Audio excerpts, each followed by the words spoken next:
Just do it! Hey y'all, so I am trying to reupholster my bed because all I have is just the actual foam. As you can see, it's very clustered in here. I'm realizing that my fridge is actually really huge and it's taking up a lot of space, so I kind of have to work around it. So right now I went to Walmart and I bought this pleather material. So I have this pleather material. I got 3.5 yards of this pleather material. It was like $21, about $8 a yard. And then I also have this is my foam mattress. And then I also just came back from the Lowe's and I cut this, I don't know what it's called, but it's this really thin piece of plywood. It's almost like more so cardboard. But it's a really thick, strong piece of cardboard. So I got that. And I also got these heavy duty staples and this heavy duty staple gun. So that's what I'm working with today. Hopefully it works out. So I had them cut 3 pieces, one that's 30 by 24, another one that's 30 by 24, and another one that is 38 by 24. So I have 3 pieces of this thin cardboard, plywood, whatever you want to call it.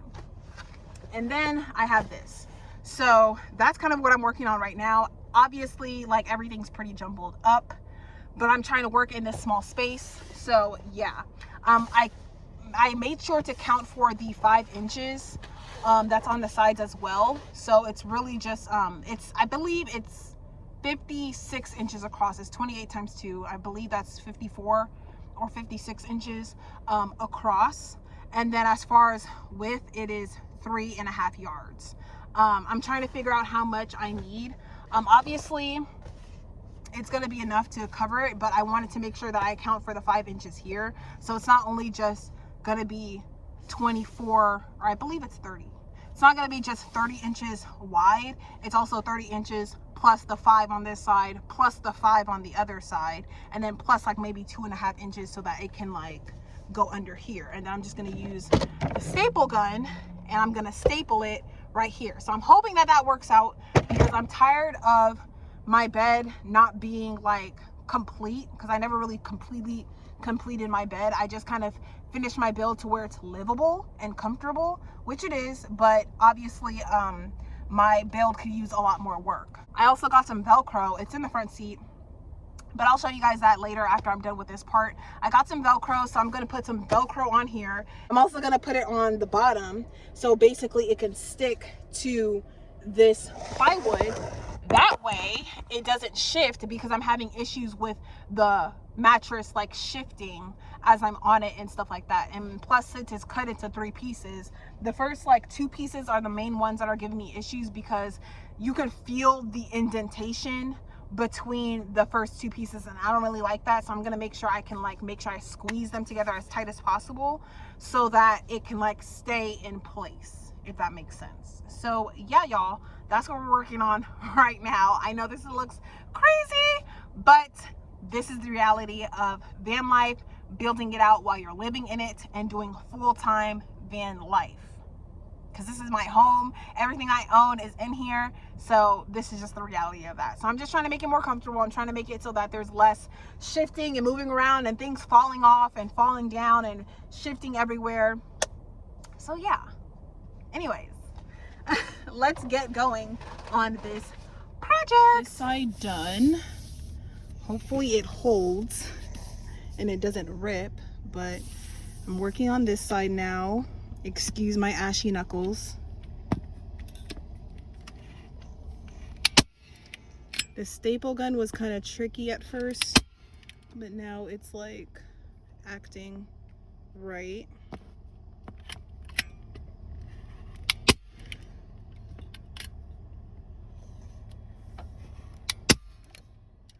Oh, that one didn't really staple correctly. I can't really take it out. I'm gonna just do another one. Alrighty, now we just have to do the sides. All right, y'all, so I finished it. This is what it looks like. Should probably, here's what it looks like on the back. So it did work out. I'm gonna just staple these down a little bit more.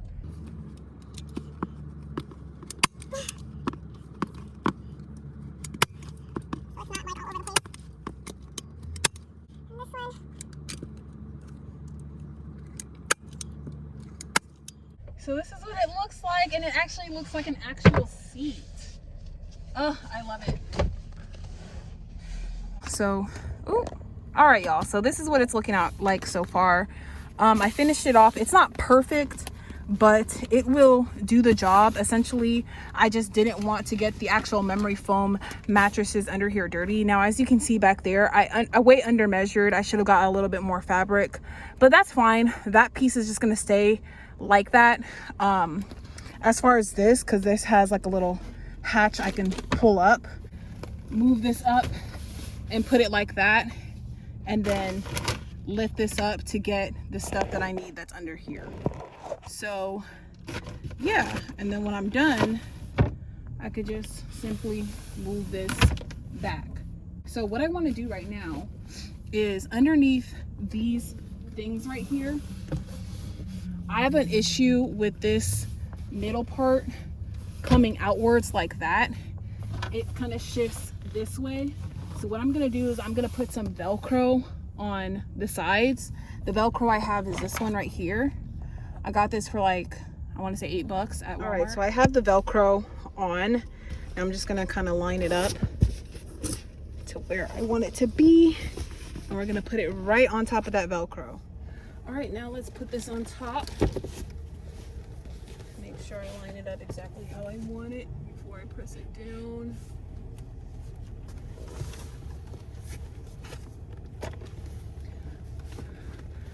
I want it as close to this bed, this other cushion, as possible. So there we go. Now, I don't know if you guys can see, but there's less of a gap here, and hopefully that'll make it a little bit more comfortable to sit on. Let me see here.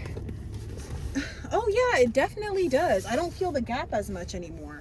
All right, y'all, so now that I have my couch nice and upholstered, loving the way that looks.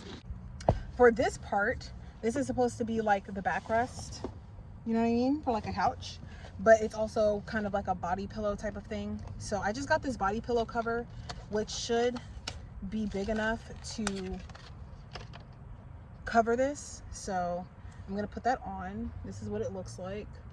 It was only $10 from Target. I just left Target and got some things. Yeah, I don't know if it's showing up on camera, but it's starting to get a little dingy, so I wanted to make sure I can cover it so I can like easily have something that I can like remove and wash type of thing. So yeah, it looks like this body pillow cover is going to be fitting perfectly on here. So let me just put it on. So it barely fits, y'all. I'm gonna have to cut it down like maybe 4 inches just so that it can fit all the way in the body pillow.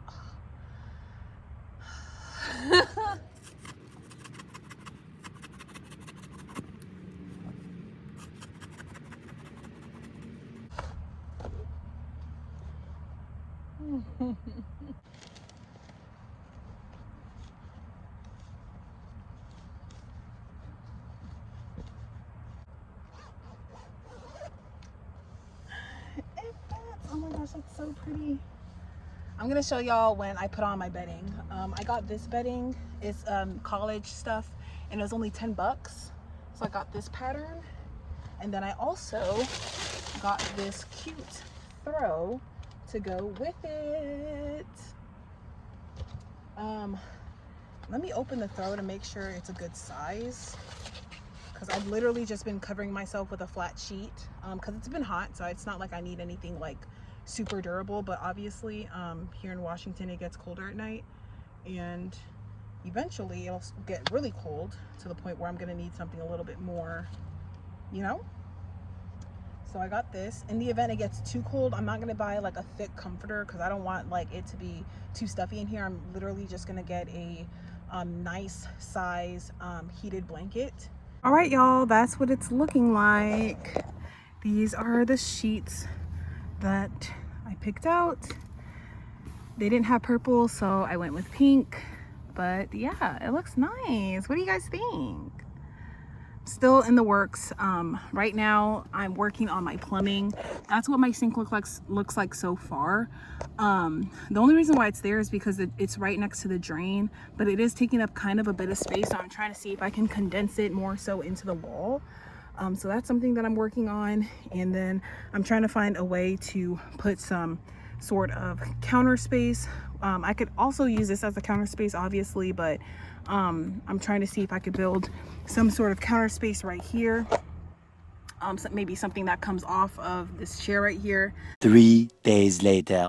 Alrighty, y'all, grand rising. So today I just left the Home Depot and I picked up my cargo basket for my roof. So there's a lot of stuff that I have in my van that I just feel like is crowding my space. Stuff that I don't use every day. So I don't really want to get rid of them, and I'm not really sure. So instead of like just getting rid of a whole bunch of stuff that I might need, what I want to do is I want to go through all 4 seasons before I start getting rid of like anything that I might not really need or that could be replaced with something better or something more compact. So anyway, roof cargo basket. I didn't want to go with the cargo box because I wanted to still be able to mount my solar panels on top. So I'm going to mount my solar panels on top of this cargo basket. But first, we need to get this cargo basket on top of my roof. All right, this is it. I'm going to take off these little thingies.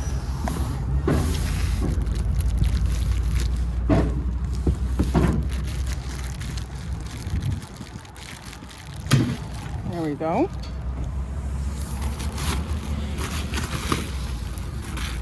I think it's like in a couple of pieces, so I'm just gonna start pulling them out. This is not sponsored, but I got this from Elevate Outdoor. I'm not very familiar with it. I just saw it online because I needed to get certain dimensions that can fit my solar panels. So this is the one that I went with. It was like $160 something, but 170 something with tax, like 180 with tax. So yeah.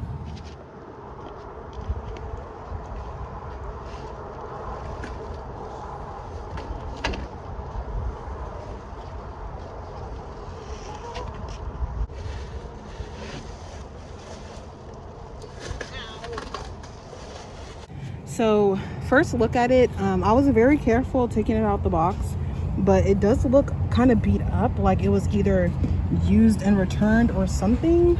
I hope that's not the case, but it comes in these 3 pieces, so we're just gonna have to put them all together. All right, y'all, so I'm looking at these instructions. It says instructions, but these are not instructions. These are just the guidelines and safety. The instructions, okay, guidelines and safety, product warranty, and liability, but there's no actual instructions. There's just pictograms. So I'm gonna have to figure this out myself, unfortunately. I'm gonna try and find a video online, but this was all that was in the box. I was thinking that there would be more in the little fixings box, but it's not. So we're just gonna have to figure this one out.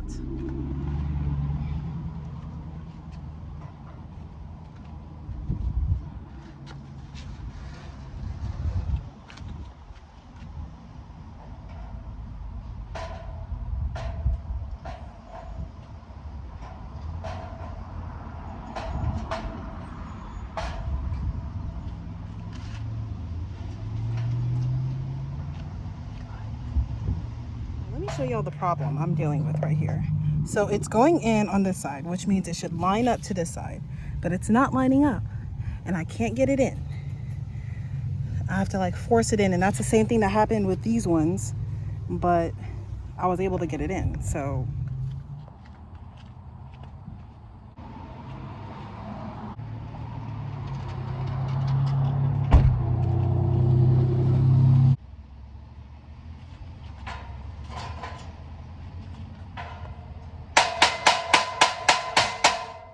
to get it in. It's all scuffed up now, but it's in there.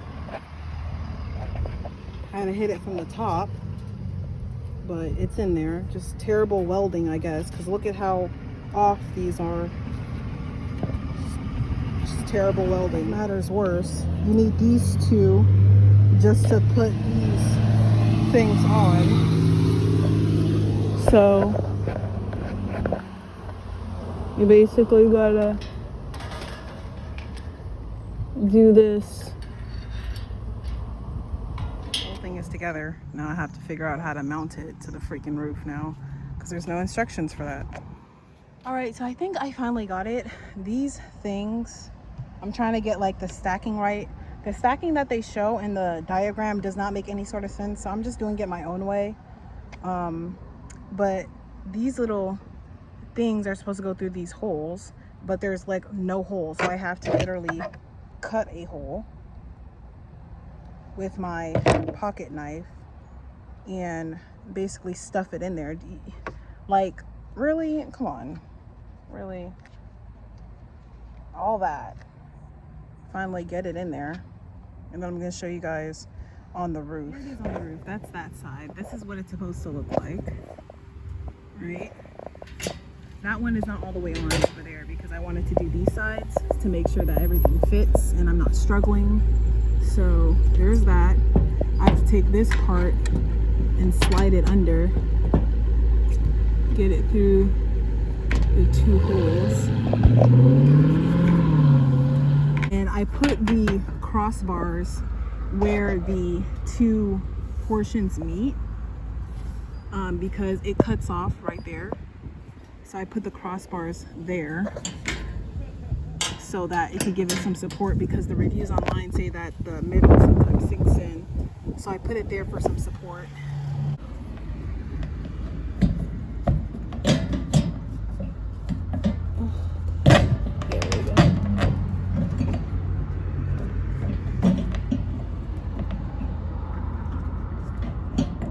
So anyway, then I have to put these things on and tighten these up, and this kind of takes forever, but it tightens it up. I'm gonna, before I tighten this up too tight, I'm gonna put it on the last one right there. Y'all, she is on there, looking nice as ever.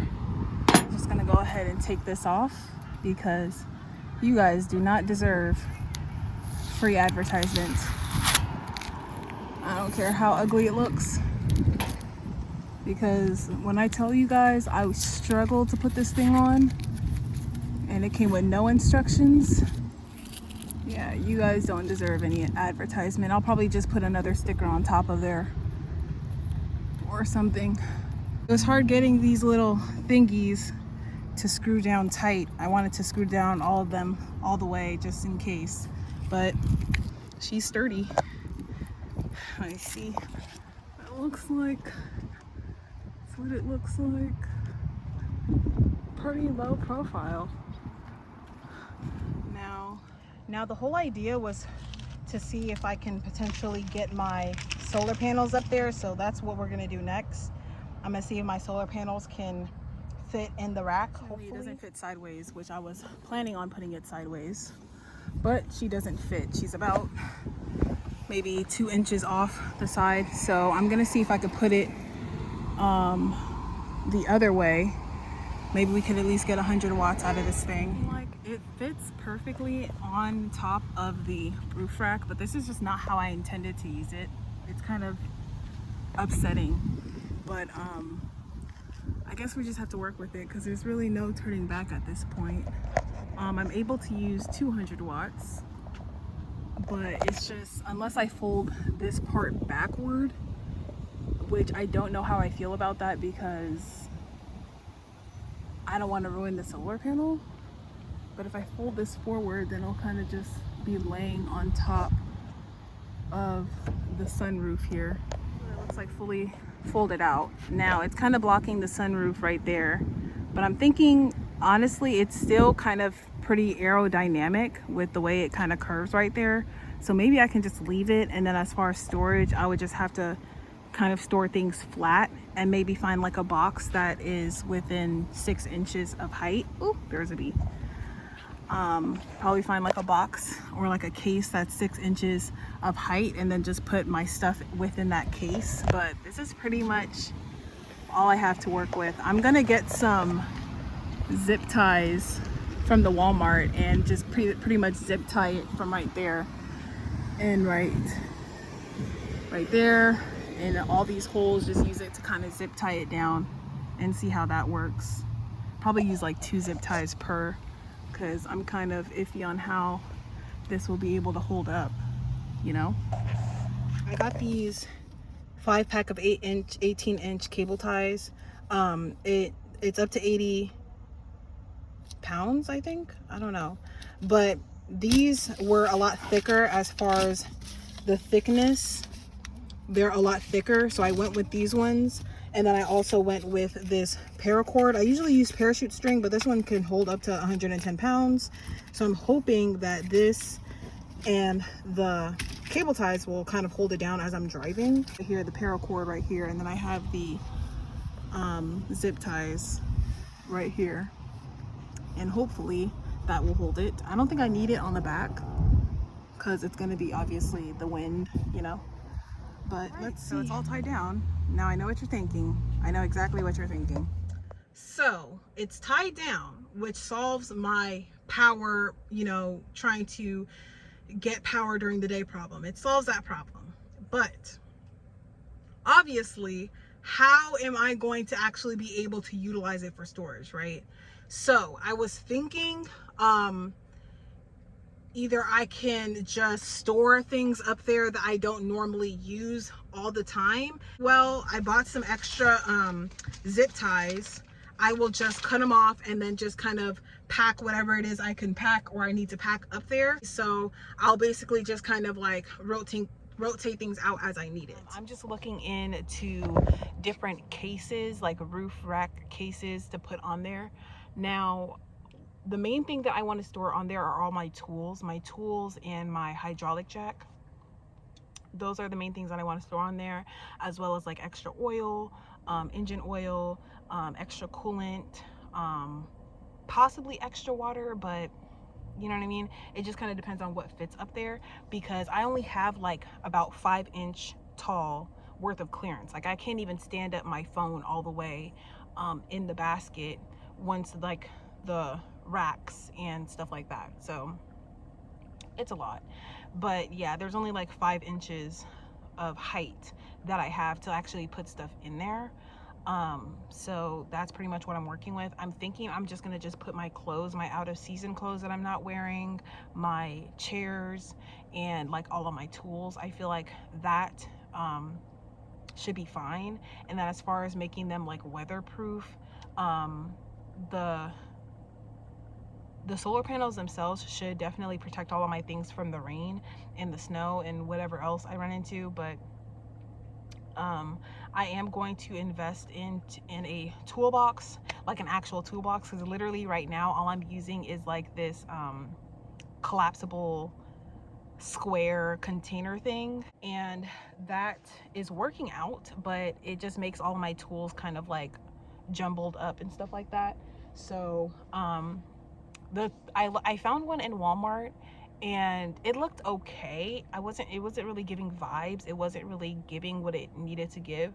So I didn't want to just like splurge and buy it. So I'm actually going to just take my time in finding a toolbox. So for right now, the thingy is just going to be empty for right now until I can find until I can do that, because obviously I'm gonna have to undo all of the zip ties, at least on one half of it, so I can open it up. I'm gonna have to undo all of the zip ties. But if y'all have any suggestions on how I should like mount it, I did go on a test drive because I did have an order, but it was only like I think 3 miles, so it wasn't like I had to go on like the freeway. It wasn't like, you know, super far, but I went on the test drive and everything is fine. It seems to be holding up pretty well. My only concern is like the front panel. I don't know if you guys can see it. The front panel is actually covering my sunroof, which means I'm not gonna get that morning sun when I wake up in the morning, which is unfortunate, but it is what it is. I'm willing to compromise that in order to be able to charge my EcoFlow without having to like find a plug, you know what I mean? Because that was getting really annoying. But I finished this project. I started this project like kind of late-ish in the afternoon, and I finished like around 4, so the sun hasn't really been sunning, you know what I mean? Like there is still sun out, but I'm only getting like 150 watts, which I hope that the solar panels aren't damaged in any way. I'm just gonna have to see how it's able to maintain the battery tomorrow after I charge it up fully tonight. I'm going to see how it's able to like maintain its charge tomorrow. So yeah, that's pretty much it. I mean, I don't know. I don't necessarily know exactly how I want to mount it yet, because I just want to make sure it's secure, but I don't want to make sure it's too tight, because I just feel like with these flexible solar panels that they could be kind of like fragile. So I don't want to kind of risk breaking it. I don't think that the zip ties are a good long-term solution. So I'm going to have to figure out what else to put on there. It came like the solar panels came with these clips, but I don't really trust those clips, okay? So I'm gonna have to figure out and find some sort of adjustable strap that like is very industrial and that can really hold, or like something, you know. I wouldn't say a bungee, because a bungee won't fit through the hole, but I don't know. But I am definitely open to all of y'all's suggestions, because let me tell you something, trying to find a freaking plug to charge. Now, luckily in this neighborhood, in this town that I am in, I'm able to find perfectly fine without any trouble a plug at the library area. But in order for me to charge, I have to have these back windows open so I could run my cord out of the window and into the plug. I'm gonna just say this. I am gonna completely redo my setup in here, because I'm not feeling it. I don't know if like my bed is too big or what, but I'm thinking of actually putting my bed sideways instead of long ways. I'm thinking of taking out my front seat, because it'll give me so much more space. I know I said I wasn't going to do it, that I was just going to use my air fryer, but the thing about it, now that I think about it, is that my air fryer utilizes like between 1500 and 1800 watts when it's on, not continuously, but say for example, I have my air fryer on for like 20 minutes, right? It will drain my battery like 15 to 20%. After using it for like about 20 minutes. And it will drain like between 15 and 1800 watts max, but not continuously. It will go from like 1800 to 1500 to like 300, but that's kind of like how it runs. But it will drain my battery, y'all. And I'm thinking like, instead of running my freaking air fryer for like at least half the time it's running on 1500 1800 watts for like 10 minutes out of the 20 minutes, I could just get a microwave that runs on 1000 watts and heat up what I need to heat up in like a quarter of the time, like 3 minutes. Like the most I'm gonna be using my microwave in one sitting is probably like 5, maybe 6 minutes at most. So it's like, you know what I mean? I try not to like use like that nuclear, you know, nuke the food, but y'all, I'm all about efficiency. The only issue and the only reason why I haven't gotten a microwave in here is because I don't know where the hell I'm gonna put it, because we have a lot going on. And I definitely don't want to give up my air fryer or change out my air fryer, because I like my air fryer. I can make pizza in there. I can make, you know, anything that I want in there. If I were to get a small one, it'll practically be the same thing anyway. So yeah, I did see a microwave at the Goodwill, but I was like, I don't know about a secondhand microwave. But yeah, y'all, I did see this microwave that's kind of like a half a microwave, half air fryer, but obviously it's like huge, it's humongous. But I was thinking, I'm like, is it worth it? You know, I don't know. Let me know what y'all think. I might come back on tomorrow and let you guys know how my solar panel was able to maintain my EcoFlow Delta Pro. How it was able to maintain it, because tonight I'm going to charge it up 100%. Usually between 9 p.m. and like 12 p.m. Not that it takes 3 hours, but between like 10 and 12 p.m. or 10 p.m. and 12 a.m. I'm charging my EcoFlow Delta Pro, and I'll charge it all the way up to 100%. Regardless, when I wake up in the morning, obviously because my fridge is still running, by the time I wake up, it's down from 100% to 80% once I wake up around like 9. So after like 9 hours, the, you know, fridge only draws or took away 20%, which isn't that bad. So I'm hoping that by the time I'm ready to use my air fryer for the day for like brunch or whatever, that my solar panels are able to kind of recharge my EcoFlow. But we'll see. We'll see how the EcoFlow Delta Pro maintains throughout the day. But as long as it's able to keep my Delta Pro from dying completely, I'll be fine. I just cannot stand having to like sit there and charge for like an hour and a half, because usually at the end of the day, my Delta Pro is anywhere between 50% and 45%, depending on how much, if at all, if I use the air fryer. If I didn't use the air fryer all day, then it'll probably be down like 60%, and it'll take me about an hour, 20 minutes to charge. But if it is down like 40%, even like 39%, then it will take me almost 2 hours to charge my Delta Pro fully, which is just so inconvenient. But if it's charging throughout the day, then I feel like it'll lessen the amount of time that I have to sit plugged up and charge. So that's what I'm hoping for, but we'll see. Anyways, I'm gonna end it here. I will see y'all tomorrow and let y'all know how that goes. Hey y'all, so it is the next day, and I am going to just show you guys what my EcoFlow was reading this morning. Now, I did fully charge it last night. I woke up, it was about at like 81%, and then the sun was out and stuff like that. I did kind of get a late start today, and for some reason my solar panels were not plugged in, so I lost like, I want to say 3.5 hours of sunlight. But I started charging it at around 10:30 this morning, because that's when I kind of started my day.